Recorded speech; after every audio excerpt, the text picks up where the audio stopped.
Good morning, everyone. Welcome from the Oshkosh Chamber of Commerce. We are so excited to be hosting this morning webinar with Chris Burns from Be Connected. And look at that.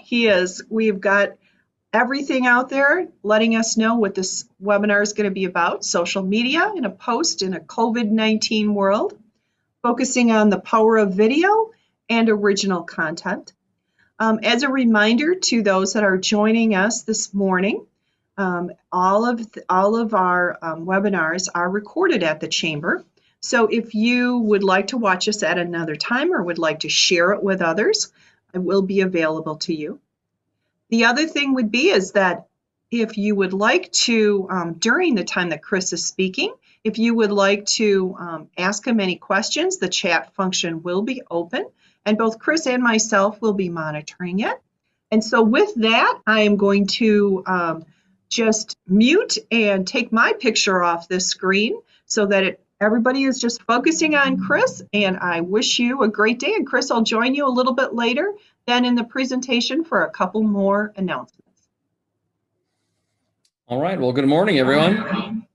Thank you for joining us today. I appreciate you taking some time out of your busy day to lend me your ear. We're going to talk about some social media and digital marketing things today. But before I start, I'd like to say that my presentations are very casual and laid back. So if anyone has a question at any point, just feel free to unmute yourself and blurt it out, or put it in the chat function, and I'll do my best to monitor those and get those answered. Or you can save them to the end, and we'll try to make sure we have a little time for Q&A as well. I do get a little long-winded at times, though, so bear with me. But I'm excited to share some things that are happening in the digital marketing space. But before I do, I want to tell you a little bit about myself. I am a digital marketing consultant, been in the business of marketing for over 20 years. I currently own and operate a couple businesses in addition to working for Be Connected, and very much a community advocate involved in various boards and try to give back as much as I can. But the beauty of being an entrepreneur and a business owner is that I get to test out a lot of these things on my own businesses and our clients. And so I come with this tremendous experience of knowing what works and what doesn't, and not just in one industry, but in all industries. Be Connected is a social media marketing company. And that means a lot of different things to different people, but ultimately we're a 20-person team. We're headquartered out of Appleton, Wisconsin, and have a satellite office in Milwaukee. And we do everything from the management, the strategy, the advertising on digital platforms, as well as the actual posting. But ultimately, there's a recipe to what we do. And I firmly believe, as well as our company does, that there's one good way to do social media. Regardless of the size of your company or the industry, doesn't matter if you're a Fortune 500 or a nonprofit, this recipe really works for everyone. So think of it this way, and this is probably a 50,000-foot view on our recipe, but ultimately, content creation is first and foremost, because ultimately, there is more content on social media than we have time to consume. If you go on now and you scroll through, you might find yourself being sucked into the abyss for 15 minutes and you're thinking, wait, what did I come here to do? I forgot. Well, that's because they put all the best content at the top of the news feed. But what gets you to stop scrolling is the ultimate question. And typically it's good content stops the scroll. So if that's what grabs your attention, then naturally that's what you want to put your focus on, quality over quantity. So we know that if the content grabs your attention, it's likely to, over time, garner more engagement. And that might mean clicking the call to action button, filling out a lead generation form, going to your website, liking, commenting, sharing. All of a sudden, if your content is getting people to follow your page and engage with your content, you now have grown your community from, let's say, 500 to 600 or 600 to 1,000. And if those advocates are also engaging with the content and they're clicking the links, now you have a return on investment because they are doing the things you're asking them to do.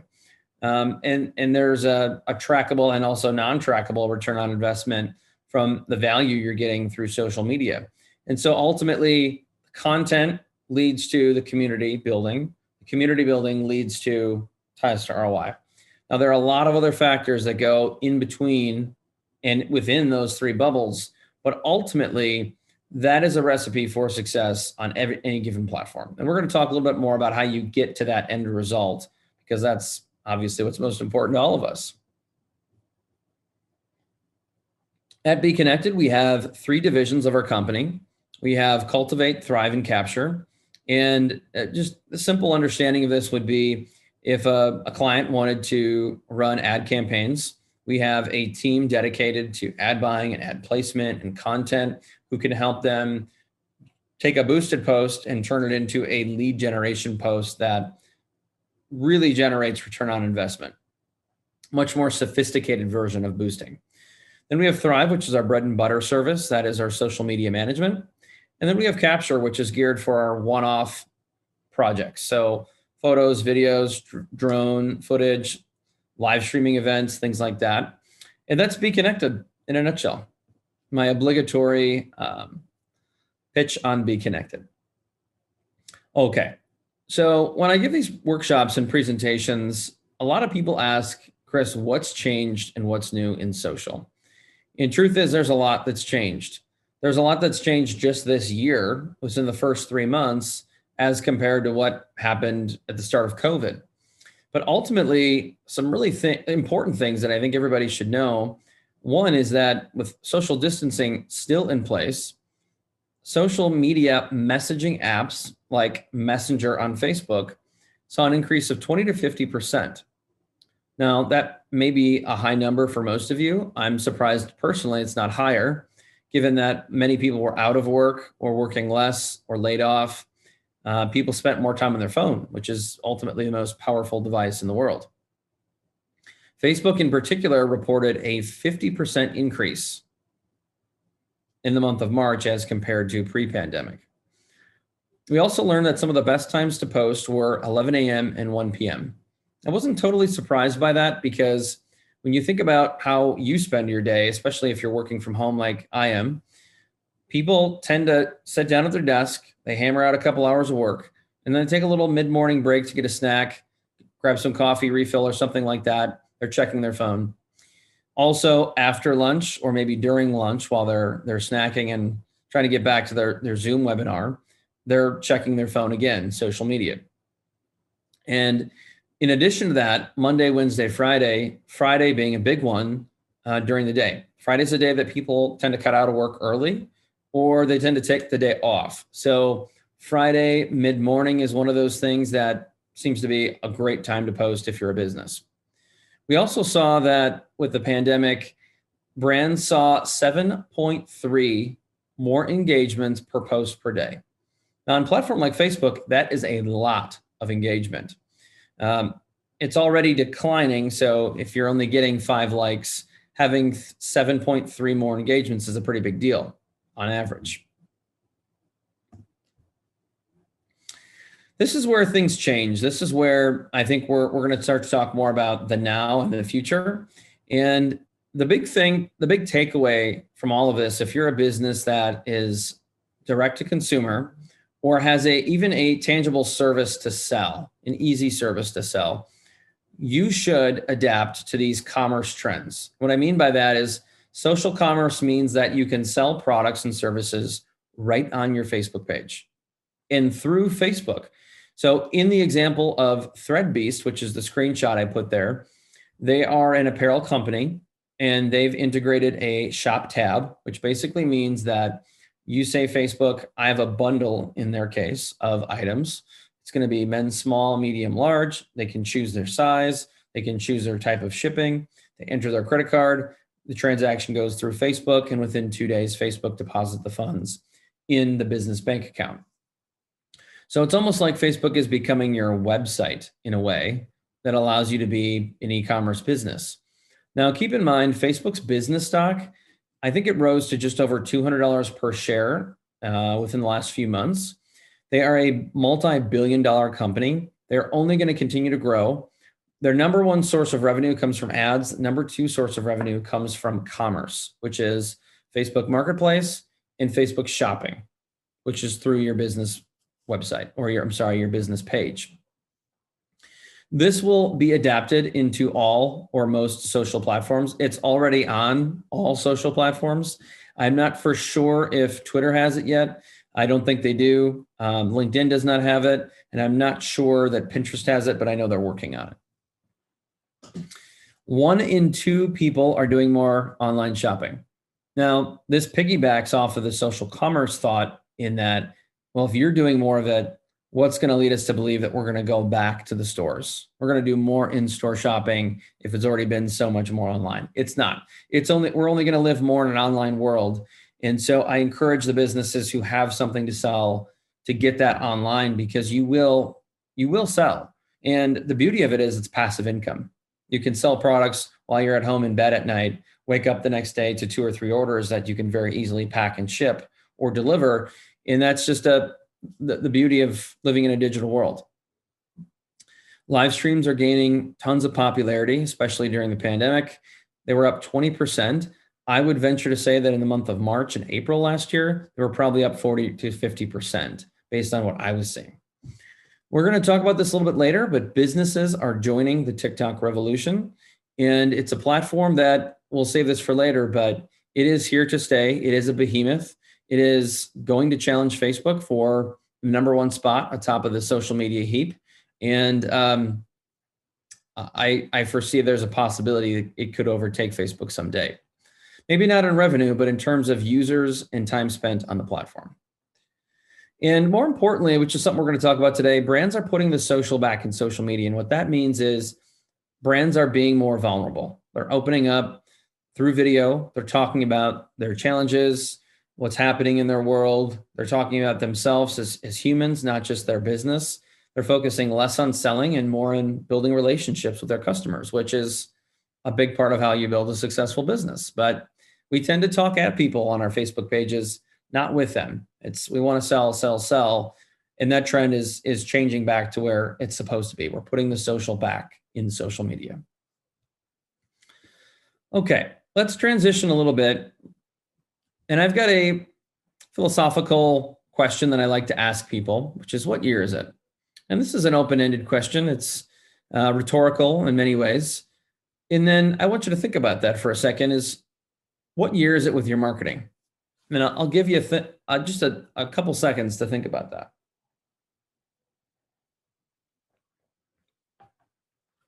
I ask this very often because people know what year it is, obviously, but it's not uncommon that people will say, well, it's probably 2015, maybe it's 2019 in my marketing.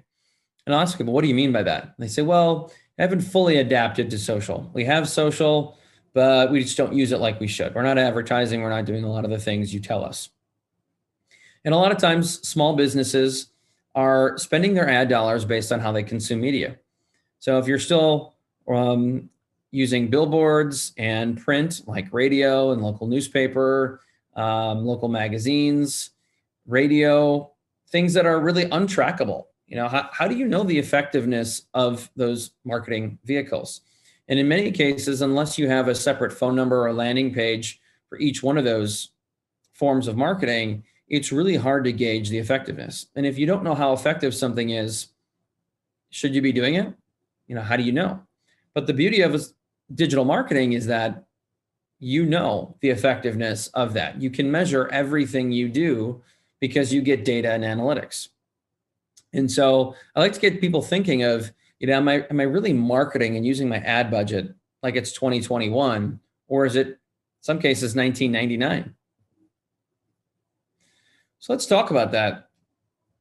People will often say, well, okay, Chris, maybe I'm not advertising and marketing like it's 2021, but where should I go? What should I do? And I say, go to where the attention is. And where do you think you can get someone's attention? Now, you could argue maybe TV, but ultimately with TVs, we live in a multi-screen world. So even while you're watching Packer games or Milwaukee Bucks games, there's a good chance you have your cell phone in your hand and it's open. If we're talking about radio, yeah, you have the attention, but you're also battling with podcasts and Apple Music and Spotify and all these other platforms, satellite radio. It's really hard for local businesses to have the same effectiveness with radio. People are cutting the cord on cable at home, so local TV has become a little less effective. Now, granted, all these platforms have their place, and yes, they all still have some effectiveness.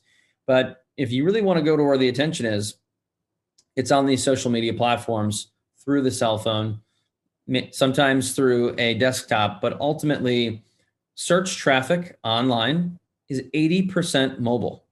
80% mobile. And no, that's not incorrect or a guess. That is a fact, and it's only going that way. And so with the cell phone being the most powerful device in the world, where are people? What apps are they on? And yeah, the kids are gaming, they're playing games online, but ultimately it's the social apps, which is what we're going to talk about. So now that we kind of know where to go a little bit, let's talk about what you can do. And it's not uncommon if you look like this guy, puzzled, a little uncertain. I don't know what to do next, but I understand I need to do something online. Well, let's talk about that. And ultimately, you need a strategy. If you don't have a strategy, it's probably a good reason why you haven't found the success you've wanted. And if you don't have a strategy, how do you quantify or measure success? How do you know if you had a good year, a bad year, indifferent year, whatever? If your business has a strategy or a plan, your marketing, your advertising should have a plan or a budget as well. And so we talk about a lot of things and what should be in that strategy. Well, it could be very simple. It could just be a one-page document that outlines the things you're going to do and the goals you have.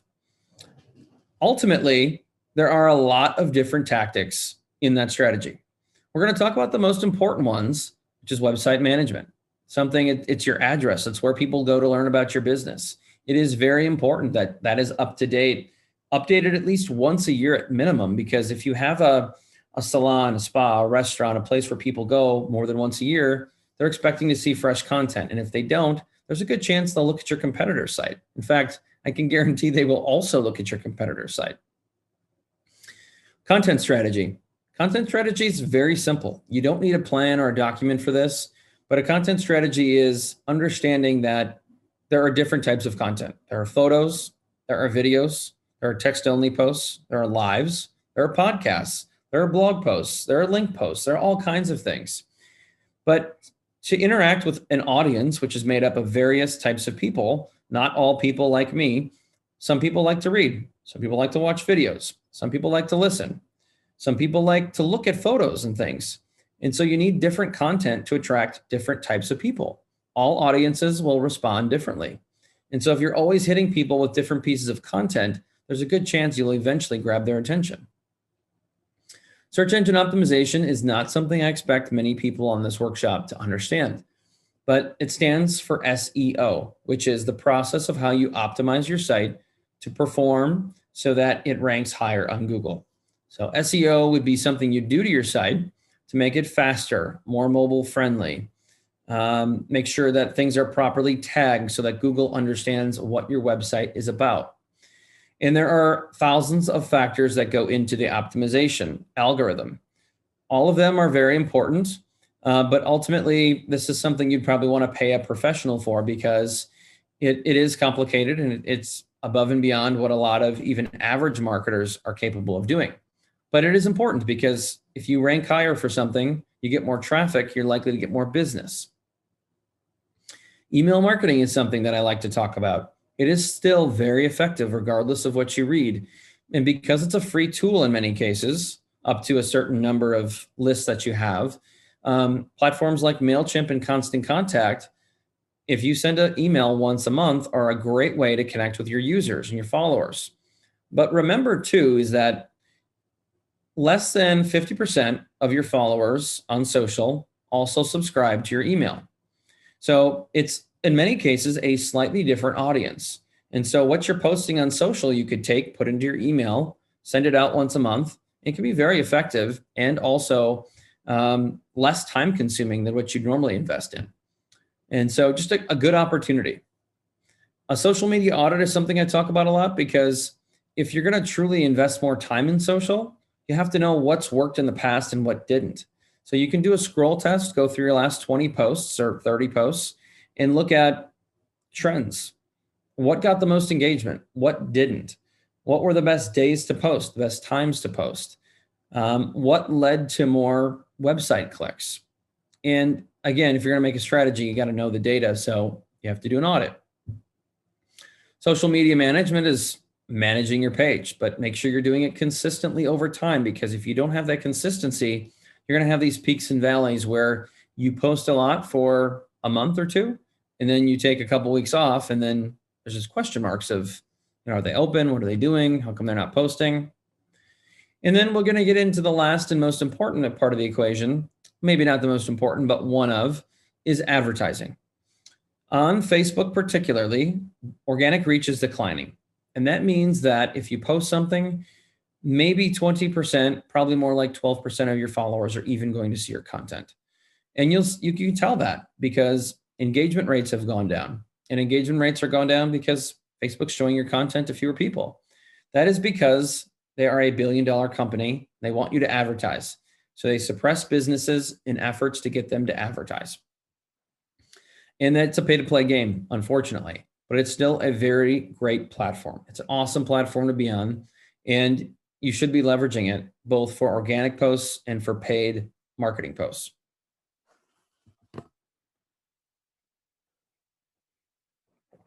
Okay, so now that I gave you some of the really key components of success, let's talk about what goes into that recipe. And if you want to build success on any platform or anywhere within digital, you need a couple of things. And there are really 5 key components here. And I feel like I should always save this for the last because these are the real gold nuggets of the presentation, but you need a strategy, you got to have a plan. Because if you don't have a plan, you're just throwing things against the wall. And if you're doing things, borderline haphazardly, can you really expect success? And, I would say the answer is no. So ultimately have a plan, even just a 1-page document, bullet points within Word, put them on a tack board next to your monitor at your office and follow that. It'll help you be your North Star throughout the year. Content's number 2. We already talked about the importance of good content. I would rather you post twice a week and post really good, unique content rather than posting stock images and graphics and memes that you found on Google somewhere, because that has no relation to your business. Well, it was a meme about my industry. Well, that might be, but is it really funny? Does it really elevate your brand, or does it, make you look like a mom and pop shop? And so I think the quality of content needs to match the quality of your service, because if it doesn't, people will associate quality of content with quality of service, quality of business. So content is king. It has been for a long time, and it will be. But to pair that, it's not just content alone, it's consistency. Because as I said, you need to be consistent with this process. Not posting for 3 weeks will not help you. And so always being top of mind, because when someone does have a need for your HVAC service, they want to say, oh yeah, I saw that ad on Facebook a couple weeks ago. We should call them. They claim to be the best reviewed service in the area. Responsiveness is also key. And again, you can't have any one of these without the other. It's a true recipe. And without one of these ingredients, you are not likely to have that success. Responsiveness means that when someone comments or they send a message, you are swift to respond, quick to respond. And that's important because online, people expect answers very quickly. And if they don't, what do you think they're going to do? They're going to do the same thing I do. I'm going to message 3 HVAC companies and say, how soon can you come out? And the first one that responds with the best answer is the one I'm going to do business with. And there are some that say, well, I could have came out today, but I didn't see the message until the next day. Well, too bad. I had to have my heat fixed in the middle of winter, right? And so responsiveness is really important. If you have strategy, content, consistency, and you're getting messages, you should respond to all of them. Because when you get them, that's a prime opportunity to earn that business. And then you have to have an advertising plan of some sort. Boosting a post once a week, awesome. Boosting a post once a month, still great. Not advertising on Facebook, not great. Facebook is single-handedly the most effective while simultaneously being the most inexpensive form of advertising in the world. I have a dinky little business I'm going to share with you later on. I spend over $1,000 a month in digital ads. I could be spending that on a billboard, on TV, but I can measure it. and I get well over 100% return on investment on all of my digital ad spend because I can choose my demographic. It's just that good. So that's the recipe. Now, a strategy. What does a strategy look like? It encompasses all these different things. But ultimately, the question I have for people is, do you have one when I do these in person? Raise their hand. And I'm lucky if 1 out of 10 people raise their hand. In fact, I'm usually lucky if 1 out of 20 raise their hand. But ask yourself, if you have a plan, does it make sense? Does it match the given circumstances we're facing with the pandemic and the economy? And if it doesn't, that's okay. What can you keep in your plan? What should you subtract? But it needs to match your bandwidth, which basically means that if you have 2 hours a week to invest in social, maybe you can only post 2 or 3 times a week. So set that based on your current abilities and the results that you want. All right, let's jump into platforms. Now, there are a lot of different platforms out there. And we're going to tackle Facebook first, being the most popular, the big behemoth in the room. And not a lot has changed, and not a ton, in terms of how the platform looks and feels. They continue to roll out a few changes here and there. But ultimately, they've improved the page management tools. So if you've gone on your phone and you happen to manage a Facebook page, you'll see the Pages app looks different. The icon has changed, as well as the interface. So they actually have integrated the ability to manage both Instagram and Facebook from the Pages app, as well as respond to the messages, which I think is really nice, that you're not having to go to 2 different places to interact with folks. We've also seen organic reach at an all-time low. I'm seeing reports say that it's lower than 10%. I'm seeing others say it's around 15. If I had to guess, I'd say it's around 10. And again, that means that 10% of your followers even see your content. Frustrating nonetheless, but again, still a very valuable tool to be on. Costs of ads continue to increase. I ran an ad a couple weeks ago for the first time since last fall, and for my businesses, that is. And I've seen firsthand ad prices have probably increased about 20 to 22%. Again, disappointing, but where else can you find advertising options that are where you can set your demographic, your geographic, your interests, choose your audience, and your daily budget? You just can't, other than social and digital. More businesses are continue to integrate social shopping. We talked about that. We are seeing that Facebook is cracking down a lot on violence and hate speech and inappropriate behavior / conversation. Censorship is a real thing. And whether you want to believe it or not, or think that that's a conspiracy thing to say, it's not. They're doing it. They have a lot of good reasons behind it. But you do have to be careful as a business if you choose to participate in the conversations around the political climate, the economy, because there are individuals who have their account deleted or banned because of some of that conversation. So as a business, as an individual, it's usually best to not participate in those things, because we can guarantee that you're going to upset or offend at least 50% of the population. Overall, there's a lot going on as Facebook shops continue to expand. They're also, because they're owned by Instagram, Instagram is owned by Facebook. We're seeing the same things happen on that platform as well. So we're going to see a lot of these business features roll out to business pages. And for these to be effective, you want to be an early adapter, and really for any of the new features. All right, let's talk about Instagram trends and predictions. Reels are continuing to compete with TikTok. So a reel, as I'm going to show you on the next slide, but it's a feature that this platform has chosen to integrate, much like Facebook chose to try to knock off Snapchat a few years ago with their filters and their stories. All the platforms are really battling. And so within a few years, you're going to see they all kind of look alike and they all kind of do the same thing. The usage of stories is going way up. So stories are the horizontal bar across the top of your screen, and they're usually photos or videos that disappear after 24 hours. They generally last for 10 seconds.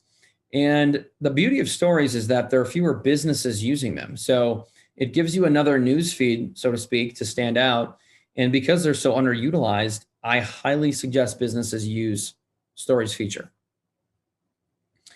Instagram is expanding live streams. We're seeing businesses and organizations, nonprofits specifically, use the live stream feature to connect with people, to have online fundraisers. New users are monetizing, or now users are monetizing the live streams, which is influenced by Twitch. So if you have a live stream, you can actually generate money and revenue donations through these different events, which is awesome. Instagram says carousels are the most engaging type of post. So if you're not familiar with a carousel, that is a multi-photo post. So if you see it in the news feed, you see a bunch of different dots below the photo, and it allows you to swipe from right to left to see up to 10 different photos. Not surprising, because when people see stuff like that, they feel obligated. They want to look at those other photos to see what's there. And Facebook, like Instagram, is also integrating fundraisers into the platform. So as I mentioned before, not just in live streams, but other ways. We're going to see a lot more of that as nonprofits will continue to double down on their usage and ability to generate donations here. And what's interesting, I thought, probably the most interesting takeaway for me, was Instagram is set to become the most popular news source other than Twitter with a younger demographic. So Instagram is the most popular for news over Twitter with the teens and 20-somethings. So here's the Reels. And again, don't be shocked if this looks like Snapchat to you or TikTok, because that's kind of the idea. Facebook and Instagram are trying to knock those features off to keep people and users on their platform for a longer period of time. And ultimately, it's growing in popularity. It's popular. If you're a business and you're thinking, oh, I post and I don't really use stories, you should use stories and you should use Reels. It's another opportunity to attract a newer audience, a younger audience, and a more affluent audience that is on social media. Let's talk about YouTube. Maybe not necessarily the most social of the platforms, because all you can do is comment on there, but it is an awesome platform to use, and not just to house your videos. It remains one of the most powerful websites in the world. And I say that because while Google holds that spot technically, people only use Google as a vehicle to get somewhere. They don't actually spend time on Google, right? People spend time on YouTube, streaming, watching, listening, educating themselves, entertaining themselves, whatever it might be. And it's dominated by kids, tweens, teens, 20-somethings, and even adults who are looking to do any of those things that I mentioned. And because of that, because it has so much attention, and not just YouTube TV, but YouTube as a website, it's worth being on. And it's worth going back to the videos you have and optimizing them. What I mean by that is your description. Do you have a well-written description about that video? Do you have a good title? Does it just say video 1, 2, 3, 4? Or, Steve goes on a job? Because no one's going to find that. No one's going to search for Steve goes on a job if you're an HVAC company. Or Susie does massages, right? I mean, if you want to showcase your service, there are other ways of doing that. And you have to make sure that there's tags, there's a description, there's a good title, and it's effective. It's something people would search for, because YouTube is its own search engine in a way.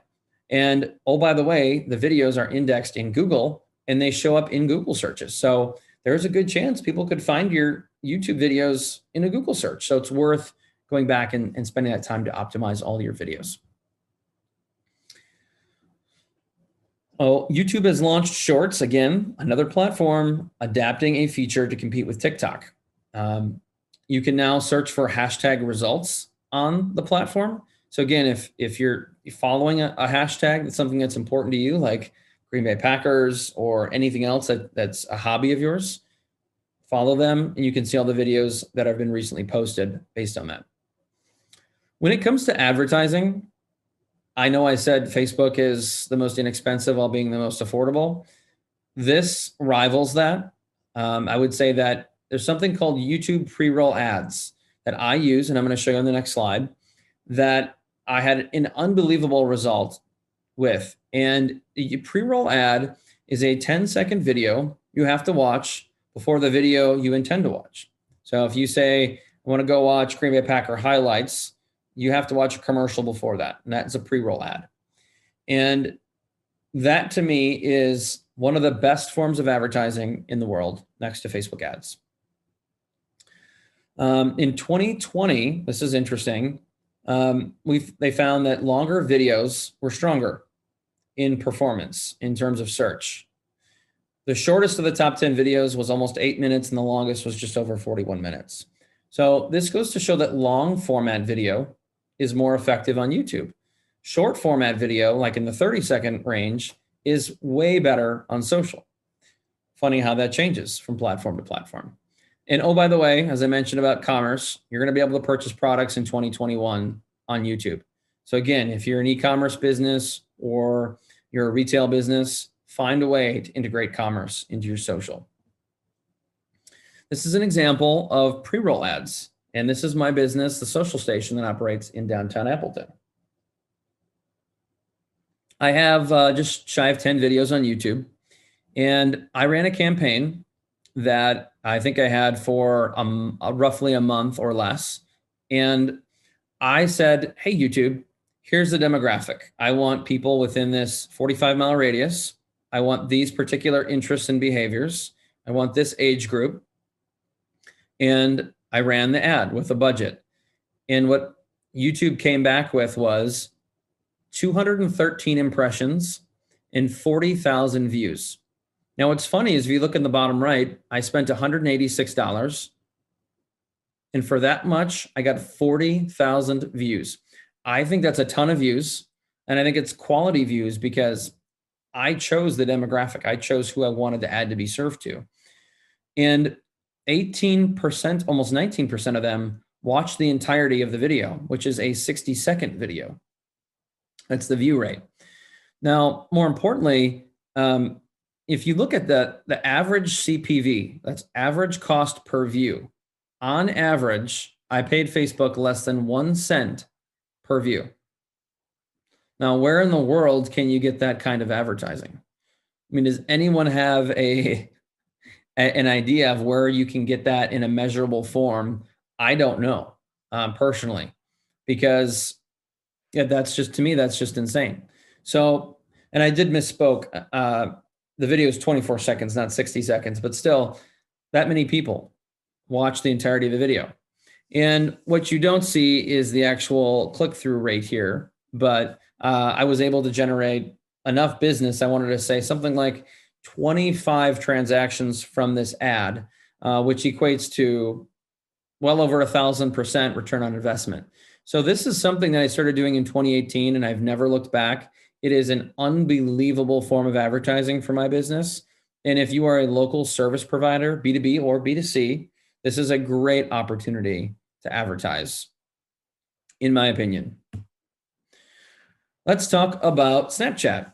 Snapchat is an interesting platform. Many people see it as being a platform that's just for kids.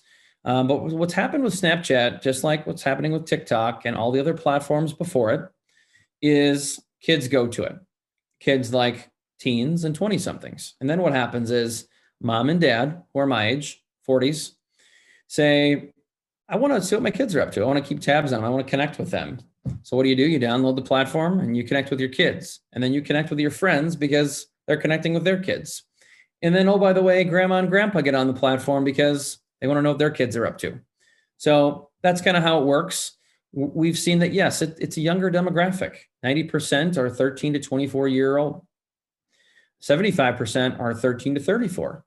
But think about that. If there's a good chunk of that demographic that is in their 30s, that could be your business if you're B2C, if you're retail, and you're located in greater Northeast Wisconsin.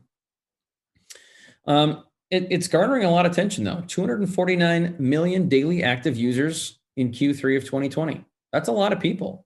And it's an increase of over 18% from the previous year. So to me, dominant.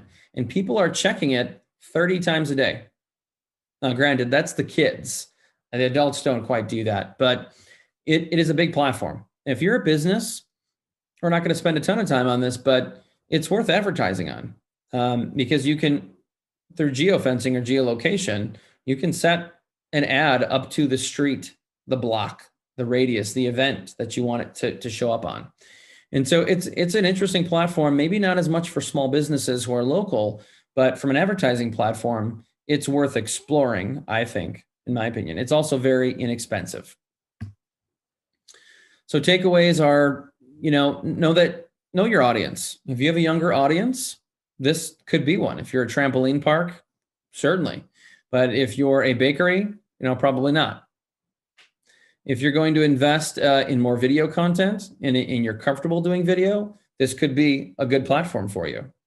But no, obviously, as I mentioned, that the platform skews 35 and under. Okay, TikTok. TikTok it's here to stay. It's a big boy. It's a big platform.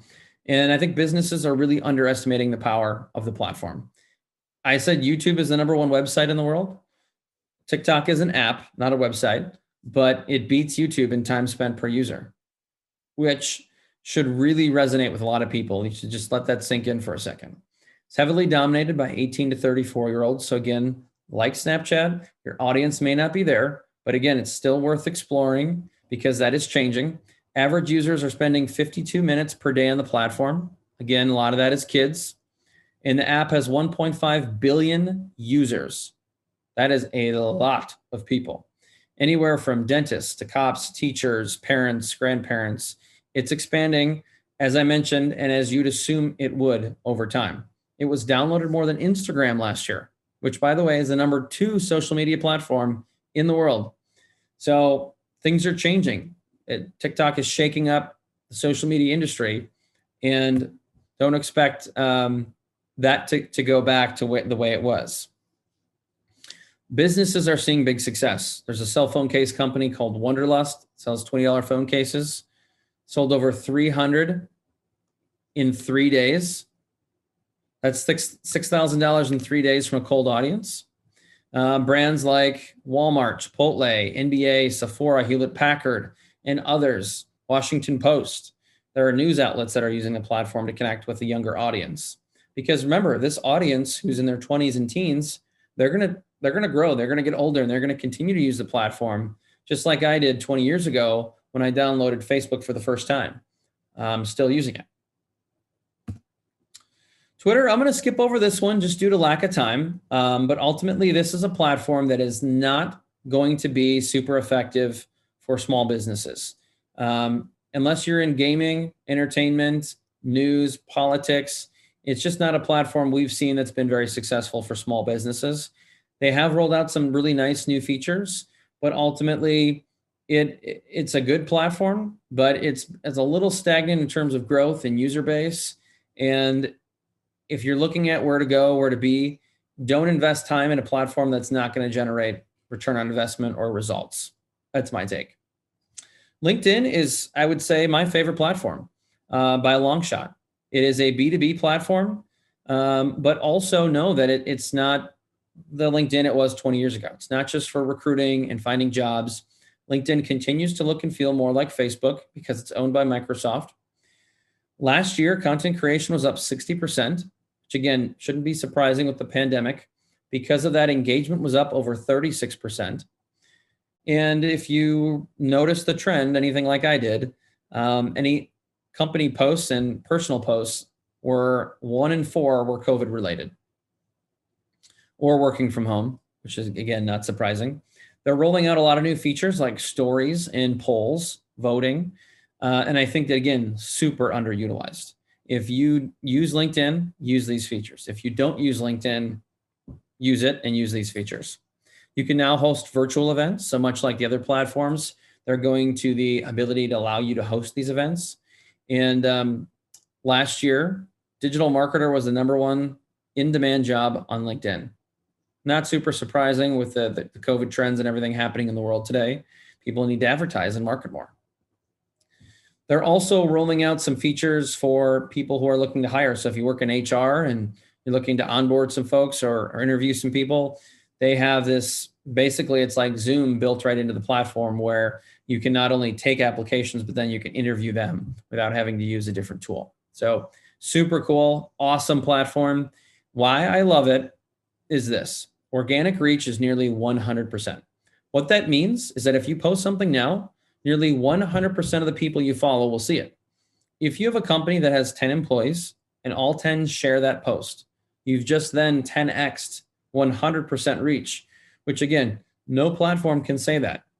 So if you're thinking, where can I go? What can I adapt that I haven't already? Whether you're B2B or B2C, LinkedIn is awesome for so many reasons. And I wish we had more time to talk about that. I'm going to talk about what you can do, and I'm going to wrap up on this slide just to save some time for Q&A and to ensure that we got enough time to wrap things up. But ultimately, you want to be an early adapter to these trends. I think it's really important that you're not scared or afraid to dive in and try something. And that is truthfully where a lot of people find success. You want to leverage the stories like I mentioned. Consider a strategy of some sort, even just a one-page plan. It will help guide you and point you in the right direction. You want to be vulnerable. If you want to connect with people, you can't just sell, and talk about products all day long. You have to interact. You have to get in front of a camera. You have to showcase people and things other than your products or service, because people connect with people. They don't necessarily connect with brands. So think about that for a second. Let that set in. Also, if you went through the presentation today and thought there's 5 or 6 missing elements, add that to your plan, add it to your strategy. Don't add it all, because nobody can do it all, not even me. But think about the amount of time you have and take away 3 or 4 things from today and then start doing those. And then maybe 2 or 3 things you want to do in a couple months, and then revise your strategy, always changing. And then find more time to execute, meaning if you walk away from this presentation saying, oh, I wish I could do that. I want to do this. Well, carve out time. And you can do that by placing blocks of time on your calendar, just half hour here, an hour there. And you'll find, okay, this is my 1 hour of the week to do social. This is my 1 hour of the week to follow up to messages and comments. This is my 1 hour of the week to create content. It'll get done. And it's a lot easier to take it on that way, if you think of it that way. Okay, I'm going to open up to questions. I do have a hard stop in about 8 minutes. I got to make it to another presentation, but I just want to say thank you to everyone who joined today. I really appreciate the hour and your ears. I do have my contact information. Do I not have it on the? I do have it on the next slide. And if anyone would love to connect offline, above and beyond this, I'm happy to connect. I'm also on LinkedIn. It's another great place to reach with me and connect. And I'd be happy to help anyone, even if it's just a couple questions. Okay. Thank you, Chris. And one of the things that I actually have 2 questions myself. And if anyone has questions in addition and would like to use the chat function, we would be more than happy. I'll be more than happy to ask the question for you. So, Chris, one of my questions is that I post as things through Hootsuite because from being effective of time, it's easier to go through that and then go to multiple platforms at the same time. Yeah. What are the positives and negatives of doing that? Yeah, I think you nailed. Good question. Some of the positives you nailed, which is that a social media management tool like Hootsuite, and there are a lot of them. There are Later, Sprout Social, probably 10 more beyond that. But ultimately, it allows you one central location to respond to comments, messages, posts. It saves time, saves energy. It reduces stress, obviously. The downside is that they're all different. So Sprout Social is like the Salesforce version of what you're using.